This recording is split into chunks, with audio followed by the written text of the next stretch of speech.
Once these community people heard about the school, we started digging into the past of the school. We were connected to the Middle Tennessee Preservation Society there at MTSU, and they work with us on gathering information. And I think the thing that impressed me the most, Black history was never taught.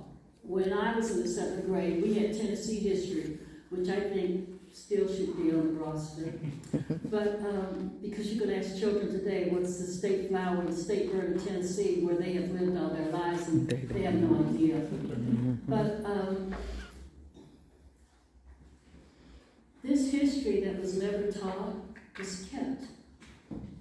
And you have to dig to find it, but it was kept. And I was amazed just going to the Smithsonian and just thumbing through the amount of pictures of Black soldiers that we never saw.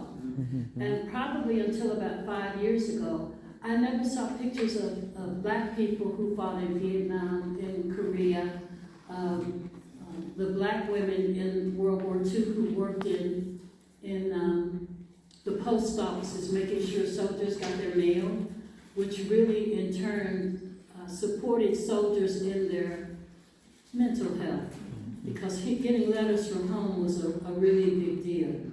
And so the fact that we were never taught this doesn't mean that it didn't exist. And that's what we have found with Townsend. So what this project of Townsend has done for us, I attend Mount Sinai Missionary Baptist Church, and so we have looked at Cowan and the number of Black people who have left the area. Some left in the great migrations north seeking better jobs.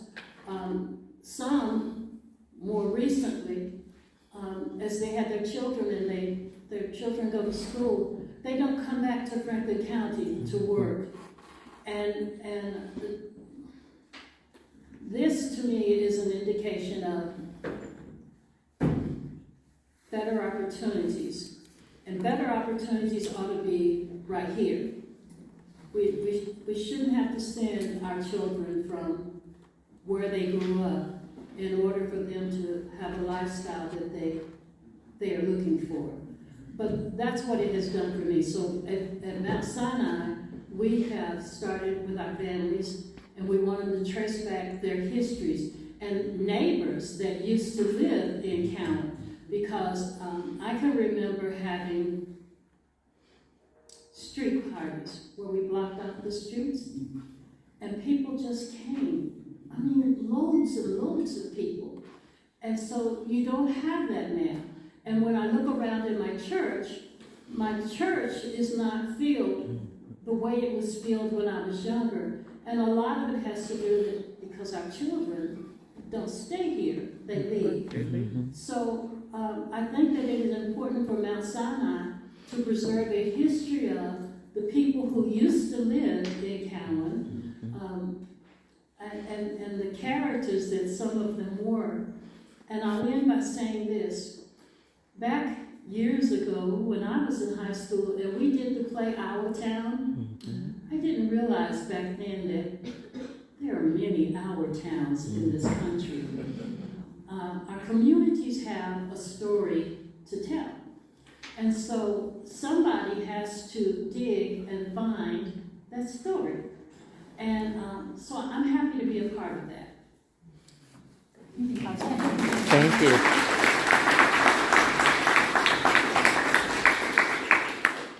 And Ms. McLemore, I'll ask you the same question. How did the Asia School Restoration Project come to be? How did that work begin? Hi, good morning, everyone. In 2011, Anton Smith and myself partnered with Middle Tennessee State University to put Asia School on the National Landmark List. The community of Asia is just one community that my family grew up in Franklin County, Tennessee. My grandmother attended Asia School, her cousins, her mother, So when we originally got into preserving that history, that was originally my reasons. But as time had went on, we wanted to preserve the Black history of Franklin County. And so the Asia Restoration School project is not just about the Asia School. It's about all Black schools from 1865 to 1966 that existed in Franklin County. From the freedmen schools, from the schools in between, up until the closing of Townsend High School. So this project is really important because I probably have maybe 20 or 30 schools now. Many, I'm sure it's many more. But so for us, we wanted to gather this information just to tell this story. For me, when I first found out about all these different freedmen schools, I was so amazed. So the American Missionary Association had different society schools there. The Bureau, Freedmen's Bureau had schools there, as well as just private citizens. Miss Scott had a school there.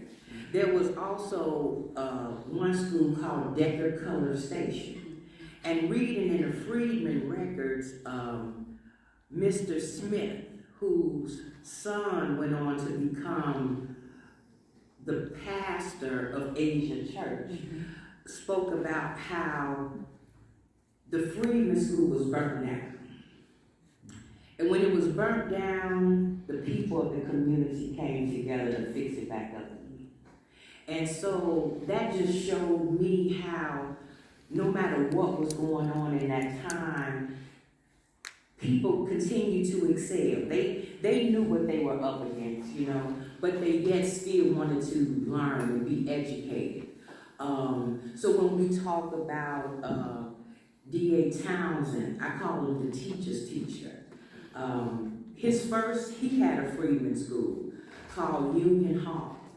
And many different readings I read about described how the students that he taught would come back once a year to have him like a parade, you know, to celebrate him. And just reading about some of the things that Townsend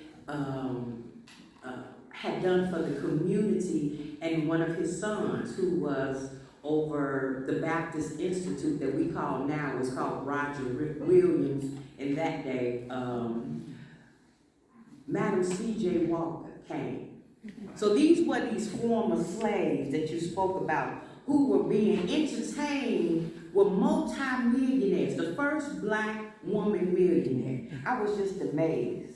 And that just brings tears to my heart because, see, I can tell you about all the struggles, but I want to tell a story about all the triumph, right? Because these people who fought to have these schools open for their kids to become the first Black doctors and the first Black attorneys. And with the help of Dr. Tiffany here, she's composing something where we can tell this story about these schools, these communities, this culture, this just everything, the football teams, the basketball teams, the baseball team, just Black excellence. Yeah. And so when I close with this school project, 1964, Reverend Dr. Martin Luther King and Rosa Parks came through Franklin County, Tennessee. They helped to put together the NAACP that was able to integrate Franklin County schools. And that was just so powerful to me because, you know, I just would have never thought Martin Luther King was down here, but he was. And he did a sermon, he was honored, and he told these black women, I am so proud of you to stand up. So, our project is more than just a project. It's my ancestors. And as I'm talking to you now, tears come to my eyes. Because this is a happy day for them. They don't want us to glow in their, lynchings, and I can sit up and say that, but they want me to tell you about all their good, their greatness, their excellence. No matter what came against them, like the teacher, Mr. Smith, when they burnt down his school, they just rebuilt it again. And they kept doing this. They did this with Townsend. They did this with all these black schools. They just built them again and built them much stronger and stronger and stronger. And they produced black doctors, black attorneys, black this, black excellence. Right. And so this is what this project is about, just black excellence. People who might have had nothing, but had everything. Thank you.